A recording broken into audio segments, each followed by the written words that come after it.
ડભોઈના ધારાસભ્ય શૈલેષભાઈ મહેતા દ્વારા કુબેર ભંડારી મંદિર ખાતે દર્શન અર્ચન પૂજન અભિષેક કરી ધન્યતા અનુભવી હતી. ડભોઈના લોકપ્રિય ધારાસભ્ય શ્રી શૈલેષભાઈ મહેતાએ આજરોજ યાત્રાધામ કરનાળી સ્થિત કુબેર ભંડારી મહાદેવ મંદિર ખાતે પિતૃપક્ષની ભાદરવા વદ એકાદશી નિમિત્તે પૂજન અભિષેક અને આરતી કરી હતી. આ પ્રસંગે તેમણે આદરણીય પ્રધાનમંત્રી શ્રી નરેન્દ્રભાઈ મોદીના જન્મદિવસ નિમિત્તે તેમના દીર્ઘાયુ અને સ્વસ્થ જીવન માટે પ્રાર્થના કરી હતી. સાથે સર્વ મહાદેવ ભક્તો માટે શુભ મંગલ જીવનની કામના પણ વ્યક્ત કરી હતી. આજે વદ 11 ઇન્દિરા એકાદશીનું અલગ મહત્વ છે. આજે શ્રાદ્ધ પક્ષના માટે પણ પિતૃઓને આ એકાદશી કરવાથી પિતૃઓ પ્રસન્ન થાય છે અને મનમાં જે કંઈ મનોકામના હોય છે એ પણ પૂર્ણ થાય છે. આજના દિવસે કુબેર દાદાની પૂજા અર્ચના આરતી કરી છે.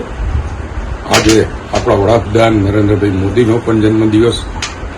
એ નિમિત્તે સંકલ્પ લઈને મોદી સાહેબનું સ્વાસ્થ્ય સારું રહે, દીર્ઘાયુષી રહે અને એમની જે મનોકામના છે ભારતને વિશ્વગુરુ બનાવવાની એ મનોકામના પૂર્ણ થાય એવી કુબેર દાદાને પ્રાર્થના પણ કરી છે. અને તમામ કુબેર ભક્તો પર કુબેર દાદાની કૃપા વરસતી રહે એ જ અભ્યર્થના સાથે સૌને જય કુબેર.